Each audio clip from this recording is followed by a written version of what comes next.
all across America and around the world. This is Veterans Radio. This is Veterans Radio. And welcome to Veterans Radio. I am Jim Fausone with veteransradio.net. We are recording today from the Legal Help for Veterans studio in Northville, Michigan. Legal Help for Veterans is a veterans disability law firm. You can reach us at 800-693-4800. We want to welcome to Veterans Radio today Jocko Willink. Jocko, welcome to Veterans Radio. Thanks for having me, Jim. Well, we're glad to have you on to talk about a new project that you have going, and many of our listeners on Veterans Radio may know you from either the books that you've written, such as Extreme Ownership, How U.S. Navy SEALs Lead and Win, back in 2015, or your current podcast or YouTube channel. But why don't you give those who may not know who you are a little background of your military experience? Yeah, I enlisted into the Navy right out of high school and went through basic SEAL training right away. Ended up spending my career in the SEAL teams. I moved up from the enlisted side after about 8 years and got commissioned as an officer. So I spent my last 12 years as a SEAL officer. I retired from the SEAL teams, and then I started working with companies, teaching them leadership. And that led to me writing a bunch of books, having a podcast, and sitting on interviews like this one. Well, it's that compresses a 20-year career into about 2 minutes. You had the opportunity to serve really all over the world, didn't you? Yeah, and I mean, I did a bunch of deployments as a SEAL, but I did 2 deployments to Iraq. The first one was in 03, 04, where I was primarily in and around Baghdad as a SEAL platoon commander. And then I came back from that deployment. And my next deployment was in 2006, where I deployed as a task unit commander in charge of 2 SEAL platoons. I was in charge of task unit Bruiser. And then for that deployment, we were in the Battle of Ramadi in the summer of 2006. Definitely ran across some very tough fighting in a very violent neighborhood, very violent city at the time, and had the opportunity and the honor to work alongside some incredible soldiers, sailors, airmen, and Marines from the 11 AD, the 1st Brigade, 1st Armored Division in the Battle of Ramadi. You know, somebody can often look at somebody like you who's now got 30 years of experience behind them and say, man, this dude is so successful, I can't be anything like him. But let's go back to about 1990 when you're getting out of high school. What pushed you to the Navy, and did you ever foresee this kind of career? Well, I wanted to be some kind of a commando my whole life. Ever since I can remember wanting to do anything, ever since I realized that there was that human beings had careers, I wanted to be a commando. I wanted to carry a machine gun. So I graduated high school in 1989, and I joined the Navy on the delayed entry program, didn't get in until 1990. And then, like I said, it was my whole focus was just to try and get into SEAL teams and try and be a good SEAL. That's what I wanted to do. I did my time, and no, I never expected to be doing this as a career. I never expected to retire from the Navy and have a whole nother career take off. But, also the Navy and the SEAL teams taught me that when there's opportunities, then you take advantage of the opportunities. When you see an area you can move into, then you execute. And that's just what I've done, is when I see areas that I can help out, then I go and execute. Not a lot of guys move from the enlisted ranks over to the officer ranks. Tell us a little bit about what was going on in your mind during that period and what challenges that brought forth.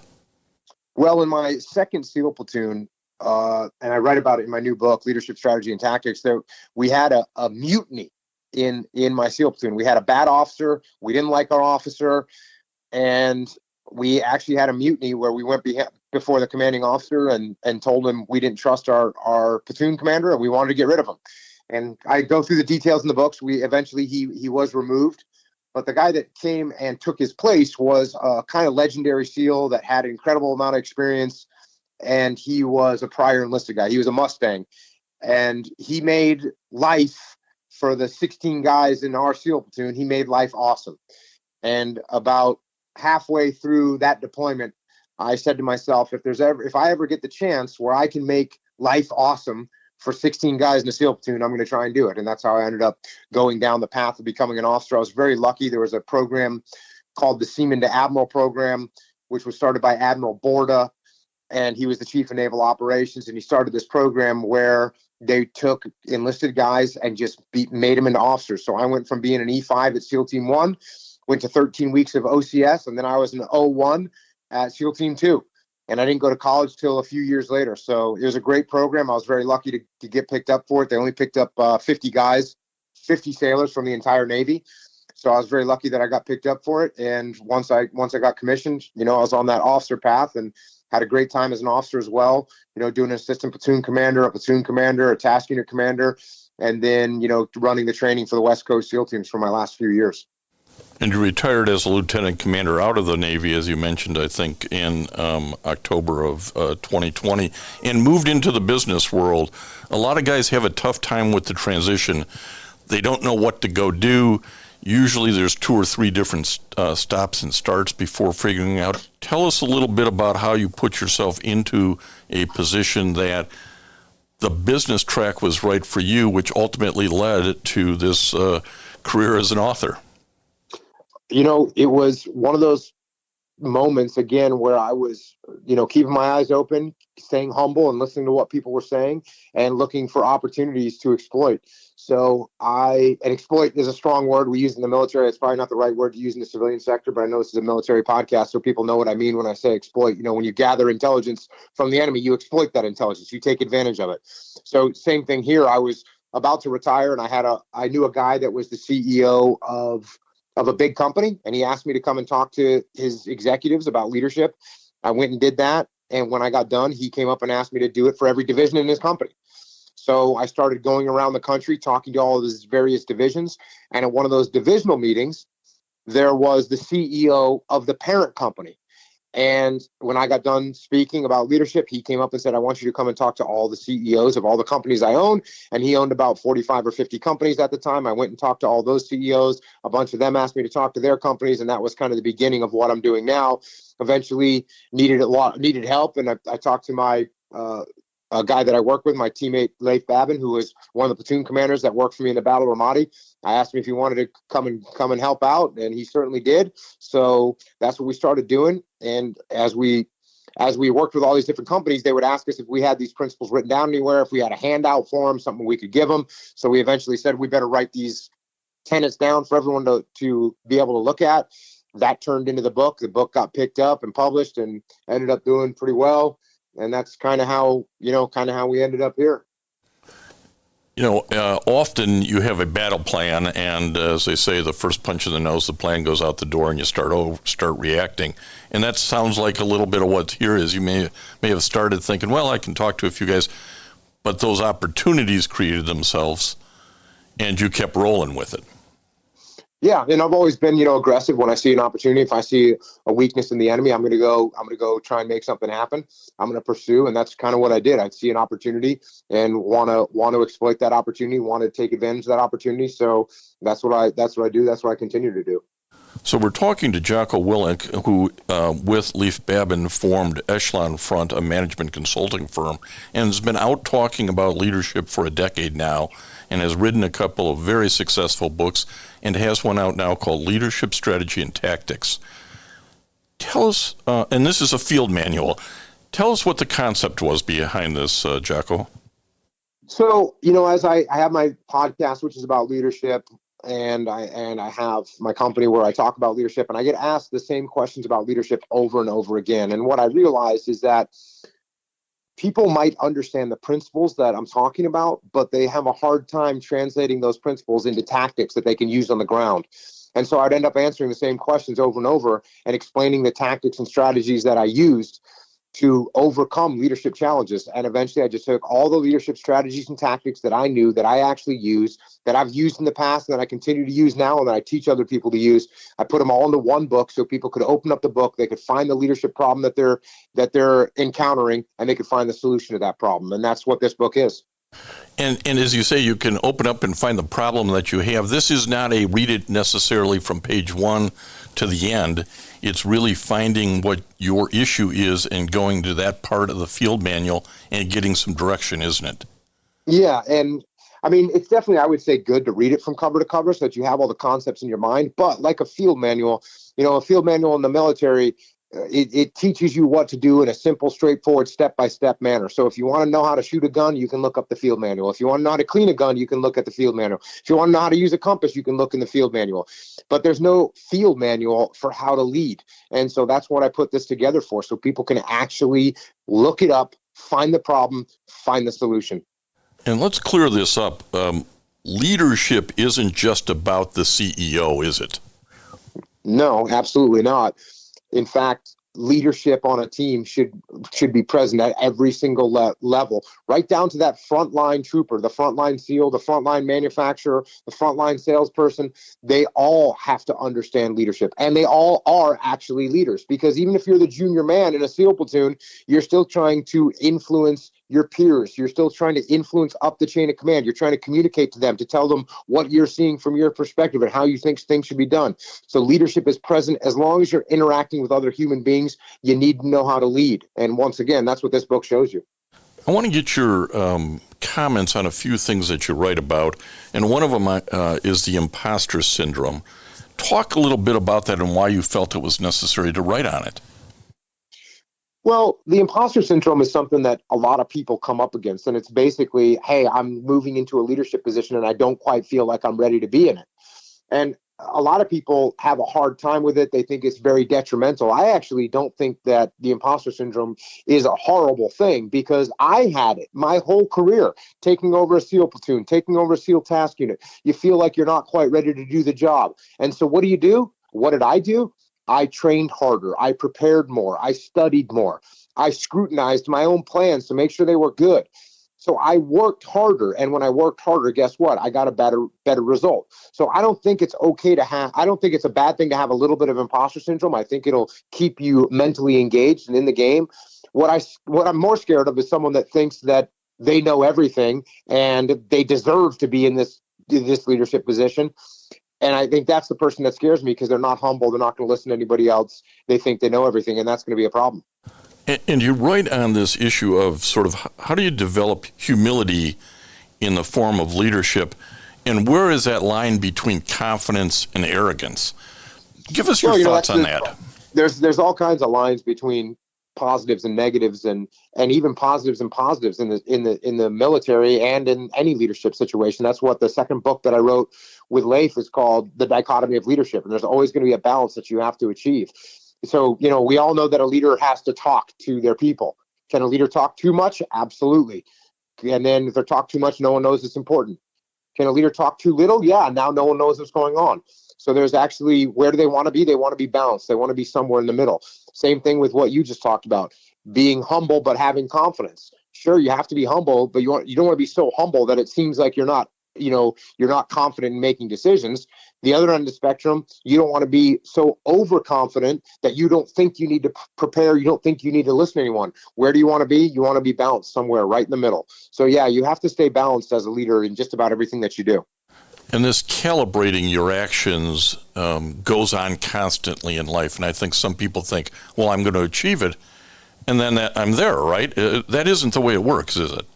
No, as a leader, you always have to have the feedback loop open. You've got to see what other people are thinking. You got to watch what their actions are. And then, yes, you have to modulate your own leadership techniques, your own leadership strategies to make sure that they're hitting your team in the right manner and producing the right effect that you're looking for. You had this experience in the SEAL team where you had a really bad leader and you went and said, hey, this guy's a horrible officer. Then you had somebody great come in who inspired you to maybe I can move on and be an officer and a leader in that regards.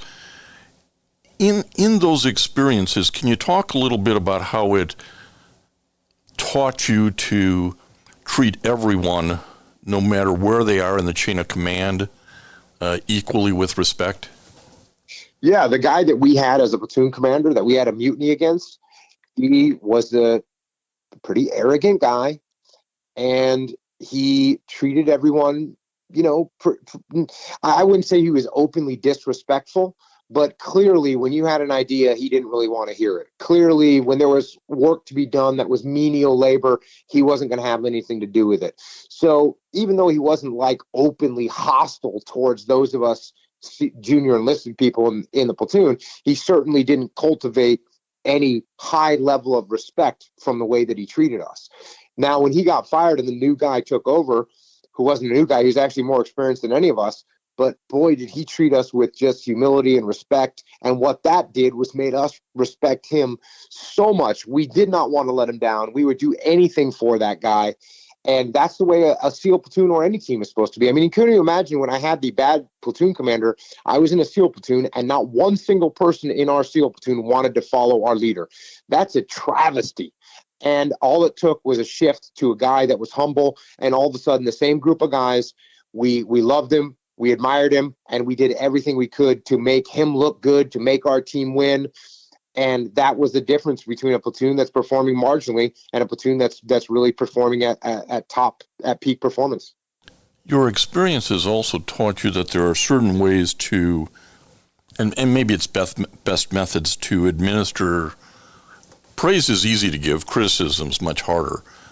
What experiences do you write about in leadership strategy and tactics, the field manual, that you want to pass along? Yeah, there's certainly giving criticism is an important part of being a leader, because if you're not telling people what mistakes they're making, then how are they supposed to improve those mistakes? So it's something critical that you absolutely have to do as a leader. But if you do it in a negative manner, the person, they will be angry, they'll put up defenses, and they won't want to listen to you. So you just deciding, okay, well, I got to tell Jim that he needs to engage, he needs to give more detailed plans now. So if I say, hey, Jim, you know what? Your plan was horrible. You need to give more details. You don't know what you're doing. You're going to get defensive. You're not going to want to hear that. And it's going to negatively impact the relationship between the two of us. So how do I give criticism to you in a positive way that you'll take the criticism and it'll actually adapt it into your game? One of the techniques I talk about in the book is actually taking ownership of the problems. So if I say to you, hey, Jim, I was looking at your plan and I don't think I gave you a good idea of how detailed some of these plans should be. Can we go through some of that and talk about some of the details so we can see where maybe it'd be a good idea to have more? And all of a sudden, I took ownership. I was saying it was my fault that I didn't tell you how much detail I wanted.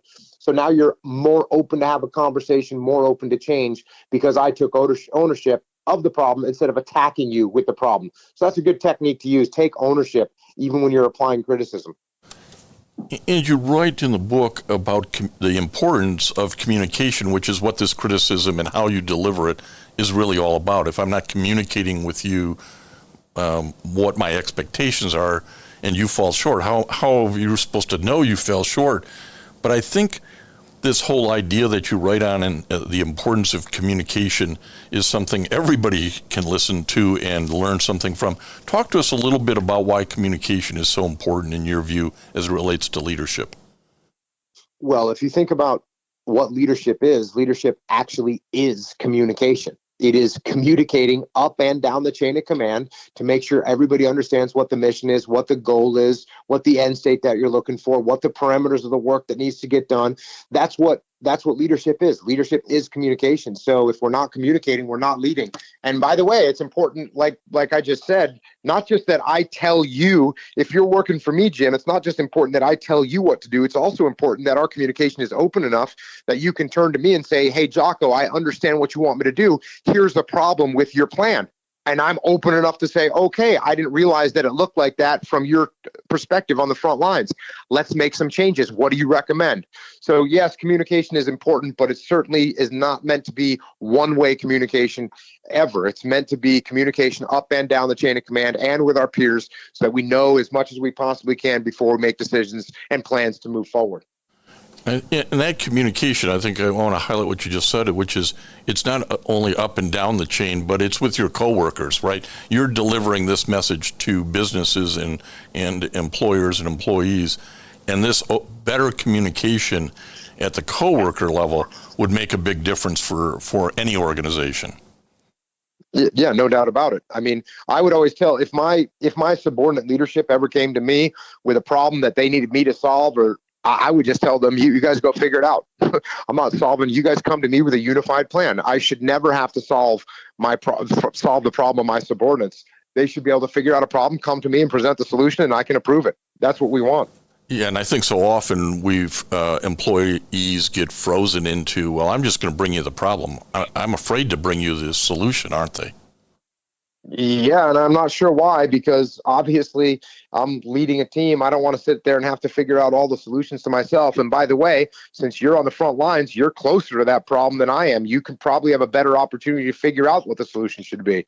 So yes, when you present your boss with a problem, bring them a solution too. And for the bosses, this is sort of one of those things you say, wait a minute, a Navy SEAL is talking to me about yelling at subordinates. So during your 20-year Navy career, you got yelled at a lot, and you probably yelled at guys a lot. So tell us what you've learned about yelling at subordinates. Well, actually, I probably got yelled at some, but I hardly ever yelled at anyone, and it's almost never appropriate to yell at your subordinates. If if I'm going to have to yell at my subordinates, I'm actually sitting there looking at myself. I must have already made about 47 other mistakes if I couldn't communicate properly to my subordinate where they got the message where now I felt like what I needed to do was yell at them. So yelling is not a good form of communication. It doesn't set up trust. It doesn't build the relationship. Instead, it actually breaks them both down. And like I said, the amount of times that I yelled, and then this is not including, look, if we're in a gunfight and I have to yell because there's a volume issue and people need to hear me, that's completely different. But if we're in a situation where I can be heard and I feel like I need to yell, well, I'm already pretty sure that I made a mistake. And generally, most of the time, people are yelling because they're frustrated, they lost their temper. And what does that show people? It shows people that you're not in control of your own emotions. And if you as a leader can't control your own emotions, how are you supposed to make decisions for the team? So yes, yelling, not good leadership. Similarly, let's talk about ultimatums. Those are things which you don't make in the military, but are made way too much in the business world, and you've got some views on ultimatums. Yeah, well, I mean, they get made. They're a leadership tool that can be used sometimes up and down the chain of command, but you really have to think about them before you use them. I mean, an ultimatum is, hey, it's this. You either do what I'm telling you to do right now, or I'm going to fire you, or I'm going to get rid of you. And if you're going to say that, then you better make very sure that you provided them with all the guidance that they needed, that they have the support that they needed, because an ultimatum is just heavy-handed and there's no way out of it. And another chapter in the book is called "Don't Dig In," which means you don't want to state your claim and say, hey, look, we're going to do it my way and no other way, because you could be wrong. And now you end up having to, eat your own words. And it's better to not dig in around your ideas. It's better to actually have an open mind about ideas. And it's the same thing with ultimatums. Look, do you need to use them sometime? Let's say I've got a subordinate that hasn't been doing a good job and I'm giving them a last chance. And I say, look, if you don't get this project done on time, then this is going to be the end of your employment here. Sure, that could happen, but it really should only be used in a situation that's a complete last resort. There's at the end, and I'm said at the outset, this isn't the sort of book you necessarily have to read from page 1 to page 300, but I hope you do. And on page 300, you write, the leadership strategies and tactics in this book are to be used not so you can be successful.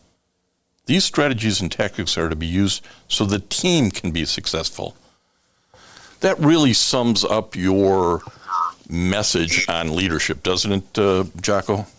Yeah, it does. And what a good leader does, absolutely, is puts the team and the mission ahead of themselves. And anybody that thinks they can make little maneuvers on behalf of themselves to make themselves look good and they think no one's going to notice, they're actually wrong. Everyone sees it. Up the chain, down the chain, everyone sees that you're looking out for yourself, that you're not a team player, and they're going to notice it, and it's not going to end well. But it's also important to notice this, and this is the best thing about it. The best thing about this is if you put the team first, and you put the mission first, and you put your ego in check, and you look out for the team and the mission, in the end, they are going to win. And when they win, you will absolutely win. So it's not like you're going to look out for the team, look out for the mission, and you're going to end up on the bottom of the barrel. That's not going to happen. You look out for the team, you look out for the mission, they're going to rise to the top, and you're going to be right there with them. It's the best way to win. So we're talking to Jocko Willink, who's the author of Leadership Strategy and Tactics. It's a new book out that we highly encourage you to get. It's with St. Martin's Press. But before we go, Jocko, you've written a number of children's books as well. I have indeed. What's more fun to do? And you have a couple of kids of your own. So what's more fun to do, write these business management strategy books, or to be able to write something in the children's genre? To be quite honest with you, they're both very fun. They're both very rewarding, and it's rewarding to get a letter from a leader or a person or a mid-level manager or a frontline trooper that has made improvements in their life based on the books that I've written. That's very rewarding, and it's very rewarding to get a letter or a note or a message from a kid that's 10 years old or 11 years old that just did their first pull-up or just competed in their first jiu-jitsu tournament or got an A on a math test or whatever it is that they've done to move their life in the right direction. It's rewarding to help other people. And again, like you said, that's my principle of leadership, and I'm happy to be able to do it on a broad scale through writing these books, try and help people move in the right direction in their lives. We want to thank you for taking some time to talking to Veterans Radio today, Jocko, and wish you nothing but success in the future. Thanks for having me on. I appreciate it, and thanks to everyone out there for your service. And I want to thank everybody for listening to Veterans Radio today. I am Jim Fausone. It's been a pleasure to be your host. I'm a veterans disability lawyer at Legal Help for Veterans, and you can reach us at 800-693-4800 or legalhelpforveterans.com on the web. You can follow Veterans Radio on Facebook and listen to its podcasts and internet radio shows by going to veteransradio.net. And until next time, you are dismissed. If you have a VA claim denied by the Board of Veterans' Appeals, contact Legal Help for Veterans at 1-800-693-4800.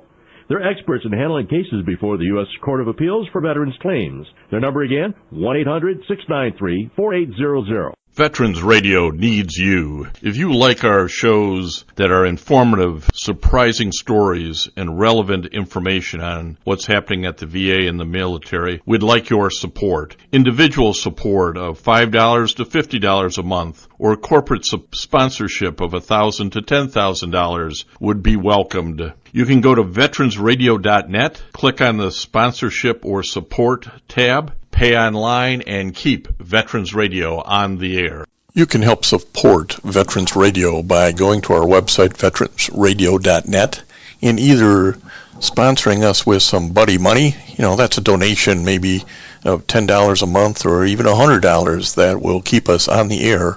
And you can also go to our website to our new Veterans Radio Exchange. We have a brand new swag store, and we'd like to have our superfans help us get the word out about Veteran Radio by wearing our gear and making a purchase that helps support and fund this ongoing effort. So remember, go to veteransradio.net and help us out.